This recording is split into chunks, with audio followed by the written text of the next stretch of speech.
Hey, welcome! Today we're going to decode the secret language of music. You know, the language that can make you feel super happy one moment and totally heartbroken the next, sometimes without you even realizing why. And here's the thing, the secret isn't in the melody you're humming, it's in the powerful chords working their magic just underneath. So, let's dive in. Seriously, have you ever thought about this? You can take a really simple tune, right? Like Twinkle, Twinkle, Little Star. And one version can sound like this bright, cheerful lullaby. But another version could make you feel like you're in the middle of some intense, tragic movie scene. How is that even possible? It's the same notes. Well, the answer is chords. That's it. They are the foundation. They are the emotional engine of any song. Chords are what tell your brain exactly how to feel about the melody you're hearing. All right, so let's pull back the curtain a little bit and figure out what exactly this secret sound is, and more importantly, how it actually works. Okay, so technically a chord is just two or more notes played at the same time, but that definition is kind of boring, isn't it? A much better way to think about it is like this. The melody is the main character in a story, but the chord is the setting. It's the emotional landscape. It's that rich, full sound in the background that gives music all of its depth and its emotional weight. Now, I know this might be starting to sound a little complicated, but trust me, creating these powerful emotional sounds isn't some kind of dark magic. It actually follows a surprisingly simple recipe, a recipe that literally anyone can understand. And I'm not kidding, that's pretty much all it is. It's a formula called stacking thirds, but really, it's just a game of skip a note. If you can do that, you can build a chord. It's not about guessing or random chance, it's a clear, repeatable process. So let's just try it right now with the C major scale. You start on C, okay. Now you skip the next note, which is D. You pick E, good. Now you skip F, and you pick G, and boom, there it is. C, E, and G. That's a C major chord. See? Simple, right? You just built your very first little emotional soundbite. Now, what's really cool is that by just slightly tweaking that simple recipe, we can create the four main emotional flavors that make up, pretty much all of Western music.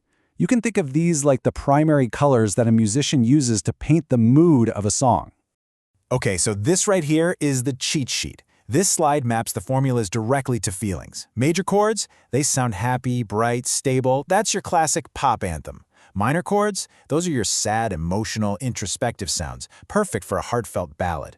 Then you've got diminished chords. They create all this tension and drama. They make you feel like something big is about to happen.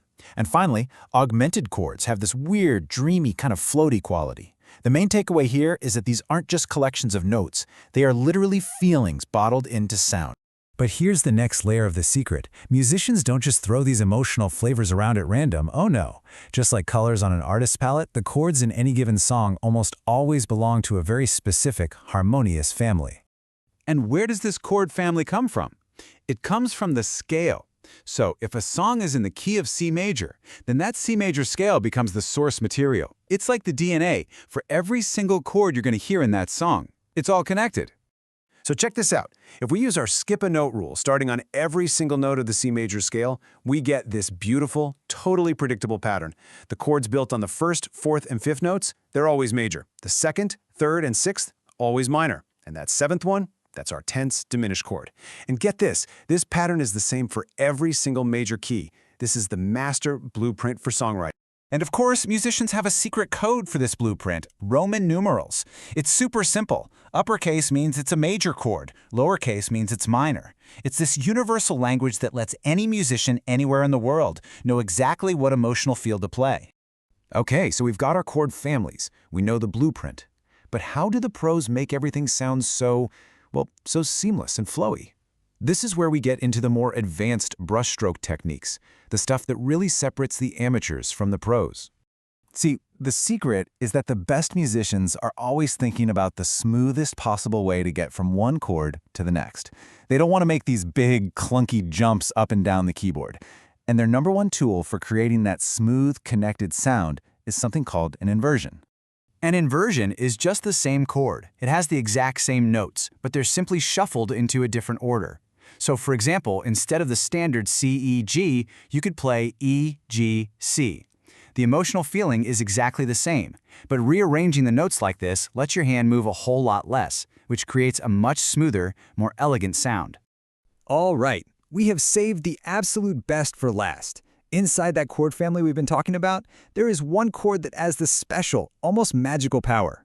It's the fifth chord of the scale, and we call it the V chord, or the dominant. This chord is all about creating tension. It has this incredible magnetic pull. When you hear that V chord, your brain instinctively feels this need for it to go somewhere, to resolve. It just feels unfinished, all on its own.